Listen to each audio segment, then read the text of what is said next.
রান্না হয়েছে, মাছ রান্না হয়েছে, এটা তো তুমি এসেছো। এটা তুই কি করলি? তুই স্বামীকে হাত তুলতে পারলি?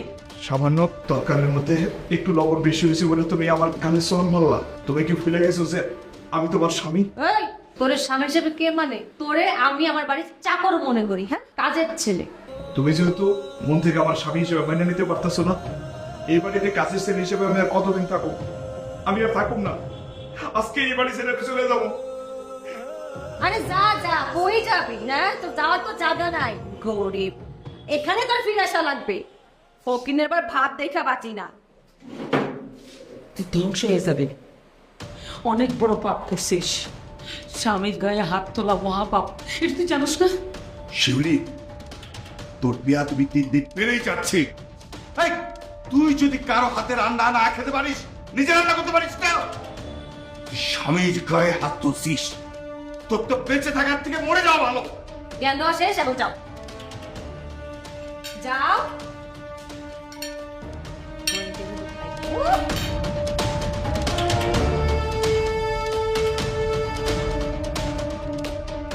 কিরে ফকিন্নির বাচ্চা, তুই পাঠার মতো চিল্লাইতেছিস, আবার আমাকে তুই করে ডাকতেছিস? তোর সাহস কত বড়!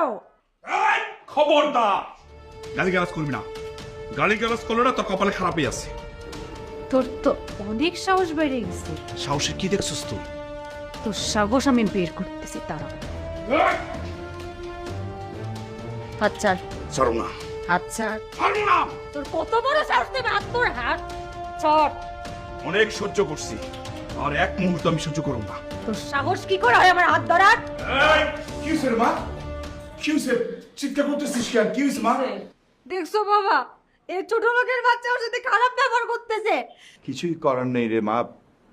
আসিফ তো এখন ছোট লোক নেই, ও তো এখন বড় লোক হয়ে গেছে।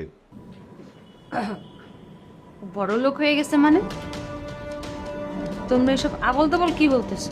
হ্যাঁ মা, যা বলছি ঠিক কথাই বলছি। আসিফ তো এখন এই বাড়ি আমার সমস্ত ধন সম্পত্তির মালিক। তোমার কি মাথা খারাপ হয়ে গেছে? তুমি কি উল্টাপাল্টা বলতেছো? এই বাড়ি ঘর ধন সম্পত্তি তোমার নামে।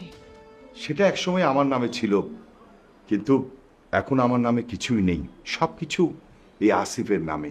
তার মানে ছোট লোকটা তোমাদেরকে ভয়ভীতি দেখিয়ে আমাদের এই পুরো বাড়ি ধন সম্পত্তি সব লিখে নিছে। হ্যাঁ রে মা, কাল রাতে আসিফ আমার কাছ থেকে জোর করে এই বাড়ি, আমার বিষয় সম্পত্তি যা ছিল সব কিছু লিখে নিয়েছে। আর আমার বলছে কত বড় সাহস, আমাদের বাড়ি থেকে আমাদের খাবার খেয়ে আমাদের সাথে বেইমানি করছে। আপা, পুলিশে খবর দাও। আম্মা, তুমি কথা বলতেছো না কেন?